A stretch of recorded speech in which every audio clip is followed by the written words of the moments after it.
পুরান ঢাকার মিটফোর্ডের ব্যবসায়ী ও যুবদল নেতা সোহাগের নৃশংস হত্যাকাণ্ড দেখল পুরো দেশ। নৃশংসতার পরিব্যাপ্তি এতটাই স্পর্শকাতর ছিল যে মুহূর্তের মধ্যে সেটি পুরো দেশের আলোচনার কেন্দ্রবিন্দুতে পরিণত হয়। পক্ষ বিপক্ষ মত তর্ক বিতর্কের শেষে এটি বর্তমানে একটি অমীমাংসিত মতামতে পরিগণিত হতে যাচ্ছে। অথচ পুরো হত্যাকাণ্ডটির পূর্বের সূত্র বলছে ব্যবসায়িক দ্বন্দ্ব এবং অংশীদার ভিত্তিক দখলদারিত্ব এই নৃশংস ঘটনার জন্ম দিয়েছে, যেখানে একই দলের বিভক্ত দুই তরফা নেতাদের কোন্দল পুরো ঘটনার মূল কারণ বলে বিবেচনা করছেন কেউ কেউ। যদিও ইতোমধ্যে গ্রেফতারকৃত 4 অপরাধীদের সঙ্গে প্রাথমিক জিজ্ঞাসাবাদে জানা গেছে, মিটফোর্ড এলাকায় একটি ভাঙারি দোকানের ব্যবসায় কারা অংশ নেবে তা নিয়ে দুই পক্ষের মধ্যে দীর্ঘদিনের দ্বন্দ্ব চলছিল। সেই দ্বন্দ্ব ও লেনদেন সংক্রান্ত বিরোধ থেকেই ঘটেছে এই হত্যাকাণ্ড। নিহত সোহাগ নামের ওই ব্যবসায়ী দীর্ঘদিন ধরে রজনী ঘোষ লেনে ভাঙারির ব্যবসা করতেন। ভাঙারির ব্যবসার সঙ্গে পুরনো বৈদ্যুতিক কেবল কেনাবেচার একটা সিন্ডিকেটের নিয়ন্ত্রণে ছিলেন তিনি। ওই সিন্ডিকেট নিয়ে বিরোধ এবং চাঁদার দাবি জানিয়ে আরেকটি গ্রুপ কয়েক মাস ধরে সোহাগকে হুমকি দিয়ে আসছিল। এর পরিপ্রেক্ষিতে বুধবার সন্ধ্যায় সোহাগকে নির্মমভাবে হত্যা করা হয়।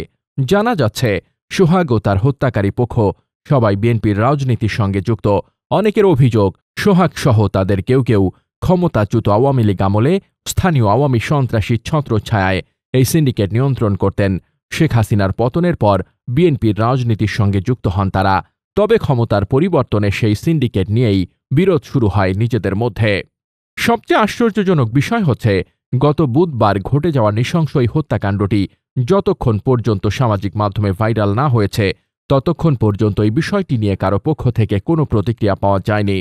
পরবর্তীতে প্রায় 2 দিন পর গতকাল শুক্রবার বিষয়টি যখন সামাজিক মাধ্যমে তীব্র সমালোচনা ও ঘৃণার মাধ্যমে সমালোচিত হয়েছে, তখনই এই ঘটনাকে কেন্দ্র করে সবাই যার যার নিজ অবস্থান থেকে বক্তব্য দিতে বাধ্য হয়েছেন।